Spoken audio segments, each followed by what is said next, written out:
আসসালামু আলাইকুম দর্শক, আশা করি সবাই সুস্থ আছেন। দর্শক, আজকে কথা বলবো মুসলিম বিশ্বের একমাত্র পঞ্চম প্রজন্মের যুদ্ধবিমান তুরস্কের কান প্রযুক্তি নিয়ে।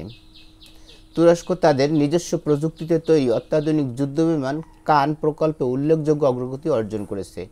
টার্কিশ অ্যারোস্পেস ইনকর্পোরেটেড টিএআই প্রধান মেহমেত ডেমিরোগ্লু শুক্রবার 25 জুলাই আনাদোলু নিউজ এজেন্সিকে জানিয়েছেন, বর্তমানে কান এর 3টি প্রোটোটাইপ রয়েছে, যার মধ্যে দুটি 2026 সালের এপ্রিল মাস থেকে আকাশে উড্ডয়ন করবে। ইন্টারন্যাশনাল ডিফেন্স ইন্ডাস্ট্রি ফেয়ার আইডিইএফ 2025-এর অংশ হিসাবে আনাদোলুর প্রযুক্তি ডেস্কে বক্তব্য রাখতে গিয়ে মেহমেত ডেমিরোগ্লু বলেন, 2024 সালে প্রথম উড্ডয়ন করা কান এখন একটি উচ্চ পর্যায়ে পৌঁছে গেছে। তুরস্কের প্রতিরক্ষা শিল্প সচিবালয় এসএসবি এবং টার্কিশ আর্মড ফোর্সেস ফাউন্ডেশনের সহায়তায় 22 থেকে 27 জুলাই পর্যন্ত ইস্তাম্বুলে এই মেলা অনুষ্ঠিত হয়।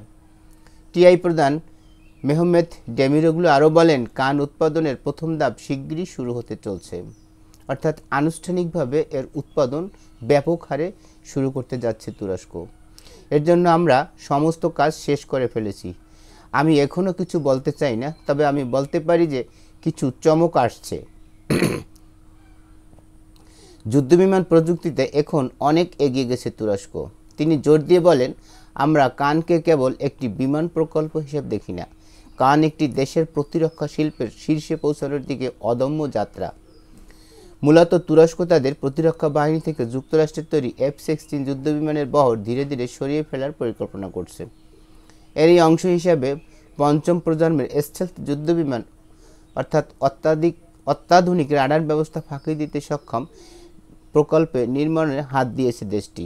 2023 সালে শুরু হওয়া এই প্রকল্পের নাম কান রেখেছেন তুরস্কের প্রেসিডেন্ট রিসেপ তাইয়েপ এরদোয়ান। এই অত্যাধুনিক যুদ্ধবিমান তুরস্ককে প্রতিরক্ষা শিল্পে আরও স্বাবলম্বী করে তুলবে বলে আশা করা হচ্ছে, এবং মুসলিম বিশ্ব আশা করি এই কান প্রযুক্তির মাধ্যমে বিশেষ করে ইউরোপীয় দেশগুলো সহ আমেরিকাকে চ্যালেঞ্জ জানাতে সক্ষম হবে।